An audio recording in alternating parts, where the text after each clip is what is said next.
All right, let's go through the steps in marking the thickness of this bow. This is at hard maple. Let me get it off my shaving horse here. I've got it padded when I clamp it down so I don't bruise the top. You don't want to bruise the bow.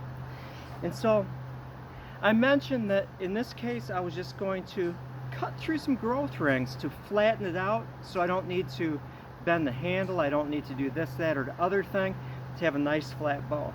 And in this case, let's see, I'm having a hard time seeing. Right there in the tip, one growth ring, two. And that's in the area where there's going to be a sinew tip wrap. It's going to be sinew backed and wrapped right there, so that is of no consequence. Here, I went through one like in the last inch and a half. Again, sinew's going to be backing it and it's going to be wrapped, so we're good. I did some rough finishing of the face. It's not all the way down. Again, when you wind up thinning the blades, the limbs, it works faster. So then I'm going to pay particular attention and get everything nice and straight and even finish the shape of the tips then. I gave myself a little leeway in the width, so I can adjust it a little bit. It's close, very close right now. I could probably go to the center, have it go through the center to the center of the other limb, but I gave myself a little leeway. And so what I'm going to do, I don't like to do this and talk on the video camera at the same time because it's distracting and I don't want to make any mistakes. First of all, nice sharp pencil. And I've got the center of the bow marked, and I'm going to measure out to a point beyond the danger zone because you don't want to thin it too much in this area because you risk hinging it. So I'm going to be a little liberal. I'm going to measure it a certain amount of inches, and I'm going to measure or mark the sides, all four quadrants, equally. And so I've got my index marks there, and again I'll measure it. For now I can just like sand these temporary marks off. It's marked. Now I'm going to take the length between this mark that you can't see, this mark, and the tip, and I'm going to break it roughly into thirds.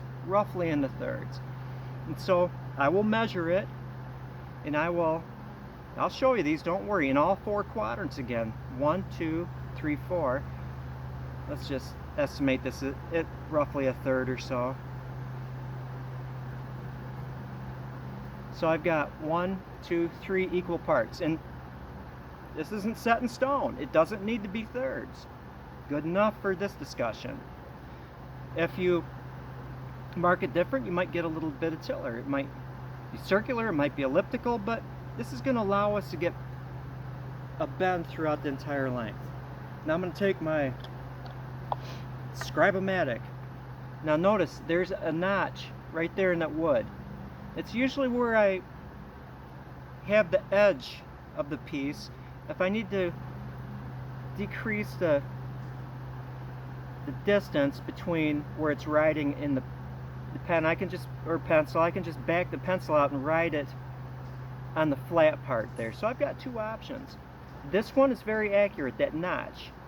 This one you just have to pay particular attention. It's vertical and not like this, because you'll get a different thing. Okay, I take my mysterious ruler again. I measure. I want to have, I'm gonna see if I can slide this out, this pen, and replace it with a pencil because it would be easier to like erase, because these are just video things. And I've got my pencil set there. Now I'm going to measure it out so it's 1/2 inch from this edge. 1/2 inch is a magic number. You mark your bow out so that limbs are 1/2 inch thick, you're good. You're going to have to remove some material, but let's just say I'm going to set it for 1/2 inch, and I could take my Scribomatic and have a channel running through this long piece and a hole in here, and actually have like a bolt and a wing nut, but I just pinch it, it works. And then I'll just take this thing, usually do it this way, and I'll mark my half an inch. Actually, I better do it on this one because I've got all my lines on there. And half an inch. Okay, that'll work. Starting before that middle line, through those two lines. Now I'm going to keep going a little bit. See how I did that? The line extends beyond my third marks. Now I'm going to take this and I'm going to adjust it so I can see a slight space between the lines. That's good. It's skinnier. Oh, I just botched up. Nah, crap. Okay, let's see this. My half an inch one goes right here through these lines. Okay, the half an inch was through the center portion. Now I'm going to shrink this up and I'm going to go from the tip through that line and keep going. You see this? There's the thin one, then it passes through that line and it goes on a little bit. Now I'm going to make it thicker so it's thicker than a half an inch.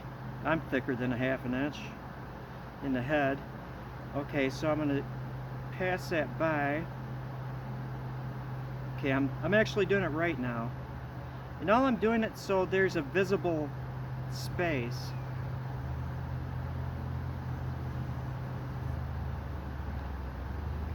So the half inch line shouldn't have gone from here to here. So I've got a half inch line in this center third that goes beyond those marks. The narrow one,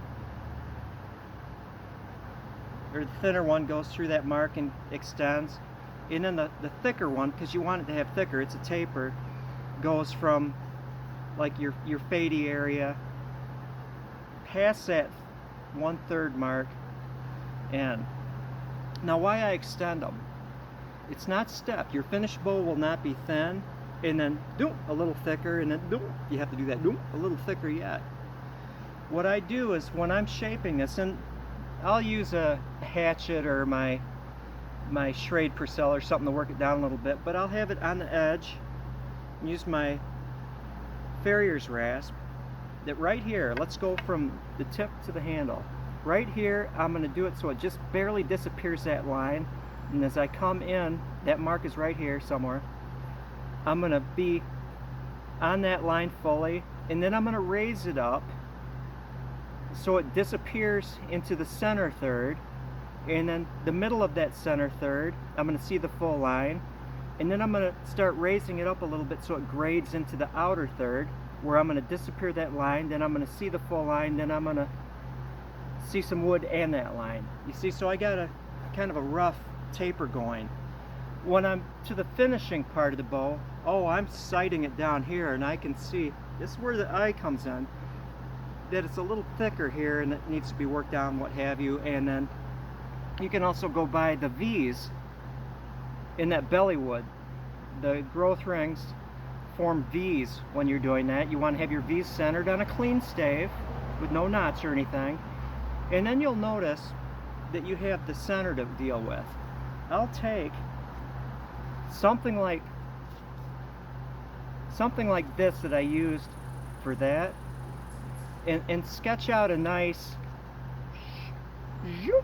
into the handle, and it'll be symmetrical both sides. And again, I'm not working to the finished.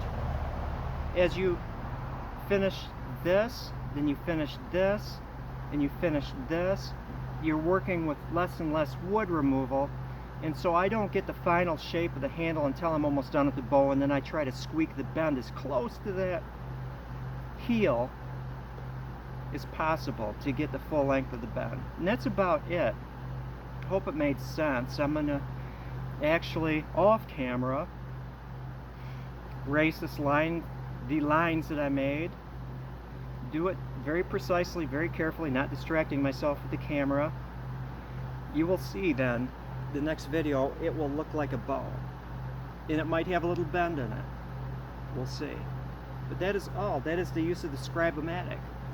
Between this and looking at the growth rings and floor tillering it, you can almost have a tillered bow before you even put a string on it. Anyway, that is all. Thank you for watching. Now it's time to make the thumbnail. It's back in here.